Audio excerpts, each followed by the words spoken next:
क्या आपको पता है कि आपकी जिंदगी का सबसे बुरा दिन कौन सा था? शायद कोई ऐसा दिन जब सब कुछ गलत हुआ हो।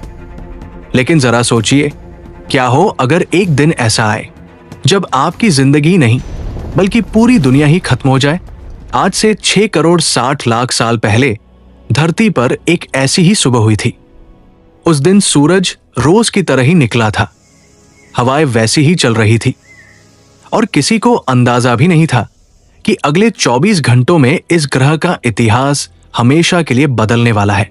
दोस्तों, आज हम टाइम मशीन में बैठकर इतिहास के उस पन्ने पर चलेंगे जिसे धरती का आखिरी दिन कहा जाता है। यह कहानी है उस महाविनाश की जिसने दुनिया के सबसे ताकतवर जीवों डायनासोर को मिट्टी में मिला दिया। स्वागत है आपके चैनल पर। आज हम देखेंगे उस भयानक प्रलय को अपनी आंखों से। कुर्सी की पेटी बांध लीजिए क्योंकि यह सफर डरावना होने वाला है।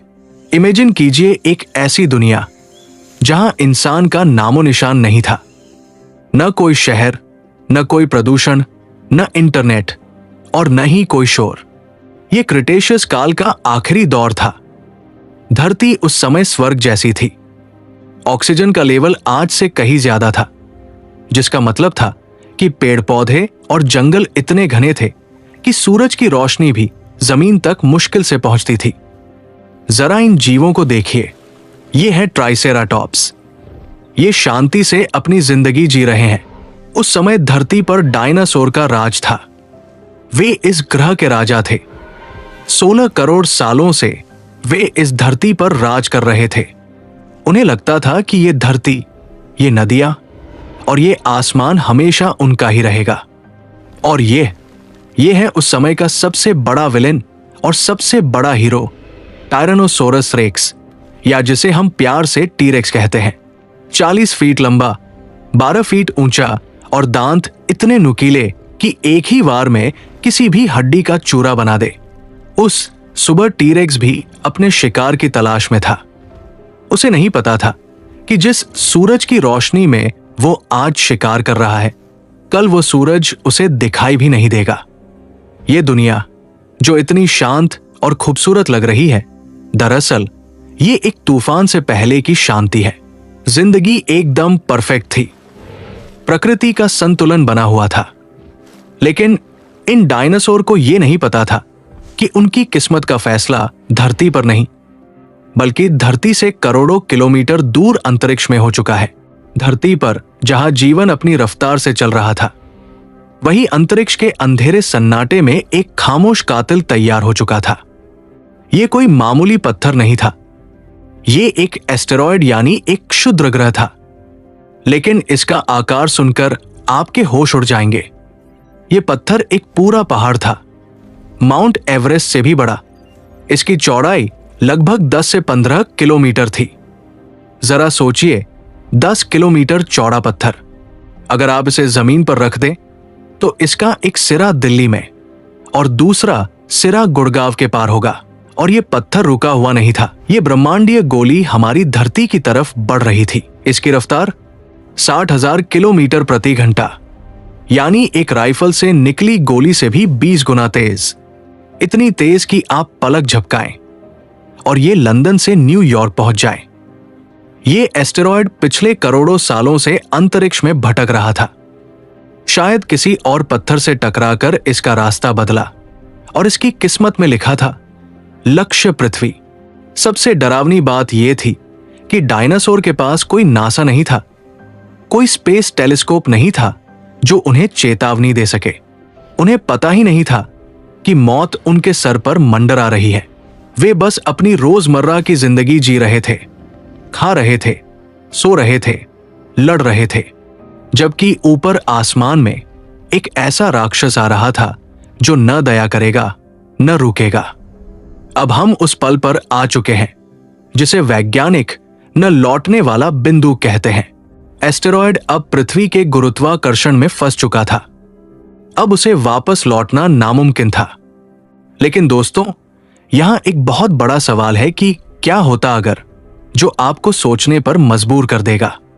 वैज्ञानिक कहते हैं कि यह डायनासोर की बुरी किस्मत का सबसे बड़ा उदाहरण था। हमारी धरती अपनी धुरी पर घूम रही थी। अगर ये एस्टेरॉयड 30 मिनट पहले आया होता या 30 मिनट बाद आया होता तो शायद कहानी कुछ और होती। क्यों? क्योंकि अगर ये थोड़ी देर से आता तो ये जमीन के बजाय अटलांटिक महासागर या प्रशांत महासागर के गहरे पानी में गिरता। अगर ये गहरे पानी में गिरता तो सुनामी आती, कुछ तटीय इलाके डूबते, लेकिन वो धूल और राख का गुबार नहीं उठता जिसने पूरी दुनिया को खत्म कर दिया। डायनासोर शायद बच जाते, और अगर डायनासोर बच जाते तो शायद इंसान यानी होमो सेपियंस कभी विकसित ही नहीं हो पाते। किस्मत को कुछ और ही मंजूर था। धरती घूम रही थी और एस्टेरॉयड का निशाना बन रहा था। आज का मेक्सिको, जिसे उस समय युकाटन प्रायद्वीप कहा जाता था, वो जगह उथले पानी और सल्फर से भरपूर चट्टानों से बनी थी। ये जगह एस्टेरॉयड के गिरने के लिए सबसे बुरी जगह थी। यहां गिरने का मतलब था बारूद के ढेर में माचिस फेंकना। अब उल्टी गिनती शुरू हो चुकी थी। धरती पर डायनासोर ने आसमान में एक अजीब सी चीज देखी। एक दूसरा सूरज? नहीं, वो सूरज नहीं था। वो उनकी मौत थी जो तेजी से बड़ी होती जा रही थी। तूफान से पहले की शांति अब खत्म होने वाली थी। जो होने वाला था वो पिछले 4 अरब सालों में धरती ने कभी नहीं देखा था। एस्टेरॉयड ने जैसे ही पृथ्वी के वायुमंडल में प्रवेश किया, कयामत शुरू हो गई। इस पत्थर की रफ्तार 60,000 से 70,000 किलोमीटर प्रति घंटा थी। जब कोई चीज इतनी तेज रफ्तार से हवा को चीरती है तो घर्षण की वजह से भयानक गर्मी पैदा होती है। जमीन पर मौजूद जानवरों ने ऊपर देखा। एक पल के लिए उन्हें लगा कि शायद सूरज फट गया है। वो एस्टेरॉयड हवा के साथ घर्षण के कारण प्लाज्मा में बदल गया था। वो इतना ज्यादा चमकीला हो गया था कि वो हमारे सूरज से भी 10 गुना ज्यादा चमकदार था। उस रोशनी ने जमीन पर देखने वाले हर जीव को उसी वक्त अंधा कर दिया। उनकी आंखों की पुतलियां जल गई। परछाइयां इतनी गहरी हो गई कि दिन में ही अंधेरा लगने लगा। ये एक ध्वनि धमाके के साथ नीचे आ रहा था। लेकिन याद रखिए, प्रकाश ध्वनि से तेज चलता है, इसलिए अभी तक जमीन पर कोई आवाज नहीं आई थी। सिर्फ एक डरावनी, खामोश रोशनी थी जो मौत बनकर गिर रही थी। ये एस्टेरॉयड माउंट एवरेस्ट जितना बड़ा था। इसकी ऊंचाई 10 से 15 किलोमीटर थी।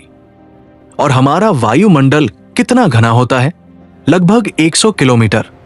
इस रफ्तार पर एस्टेरॉयड को वायुमंडल पार करके जमीन को छूने में कितना वक्त लगा होगा? सिर्फ 3 सेकंड। जी हां, पलक झपकते ही। एक ऐसा तथ्य जो आपके रोंगटे खड़े कर देगा। यह पत्थर इतना विशाल था कि जिस पल इसका अगला हिस्सा मेक्सिको की जमीन से टकराया, उसका पिछला हिस्सा अभी भी 35,000 फीट ऊपर हवाई जहाज उड़ने की ऊंचाई पर था। जैसे ही टक्कर हुई, धमाका।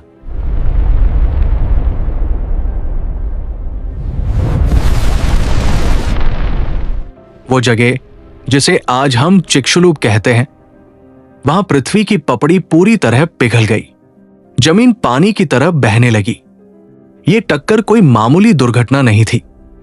वैज्ञानिक अनुमान लगाते हैं कि इस टक्कर से जो ऊर्जा निकली वो 10 अरब परमाणु बमों के बराबर थी। जी हां, आपने सही सुना। हिरोशिमा पर जो एटम बम गिराया गया था, उससे 10 अरब गुना ज्यादा ताकत। टक्कर वाली जगह पर तापमान तुरंत 18,000 डिग्री सेल्सियस पहुंच गया। यह सूरज की सतह से भी ज्यादा गर्म था। वहां मौजूद हर चीज, पानी, मिट्टी, पेड़, डायनासोर एक सेकंड के 1000वें हिस्से में भाप बनकर उड़ गए। उनका नामो निशान तक नहीं बचा। जमीन में 180 किलोमीटर चौड़ा और 20 किलोमीटर गहरा गड्ढा बन गया। यह गड्ढा इतना बड़ा था कि आप इसे चांद से भी देख सकते थे। लेकिन असली तबाही तो अब शुरू हुई थी। धमाके ने अरबों टन धूल, पत्थर और पिघली हुई चट्टानों को अंतरिक्ष में फेंक दिया। ये पत्थर अंतरिक्ष की ठंडक में जम गए और फिर गुरुत्वाकर्षण की वजह से वापस धरती पर गिरने लगे। इसे कहते हैं थर्मल पल्स। जब ये अरबों खरबों छोटे छोटे पत्थर वापस वायुमंडल में गिरे तो घर्षण से ये जलने लगे। पूरी दुनिया का आसमान एक विशाल माइक्रोवेव ओवन या पिज्जा ओवन में बदल गया। हवा का तापमान अचानक 200 से 300 डिग्री सेल्सियस तक बढ़ गया। जरा सोचिए, आप अपने घर के ओवन को 200 डिग्री पर सेट करते हैं पिज्जा पकाने के लिए। उस दिन पूरी धरती ओवन बन गई थी। जो डायनासोर टक्कर वाली जगह से हजारों किलोमीटर दूर भी थे, वे बच नहीं पाए। वे जिंदा जल गए। दुनिया के 70% जंगलों में एक साथ आग लग गई। ये इतिहास की सबसे बड़ी आग थी। आग के बाद आई शॉकवेव, यानी हवा का एक जबरदस्त धक्का। टक्कर के कुछ मिनटों बाद हवा का एक ऐसा झोंका निकला जो ध्वनि की गति से भी तेज था। यह हवा का दबाव इतना ज्यादा था कि इसके रास्ते में जो भी आया वो चकनाचूर हो गया। ऐसी ही और रोंगटे खड़े कर देने वाली कहानियों के लिए चैनल को सब्सक्राइब करें और बेल आइकन दबाएं। मैं हूं आपका दोस्त। मिलूंगा अगले वीडियो में एक और नए रहस्य के साथ। तब तक के लिए जय हिंद।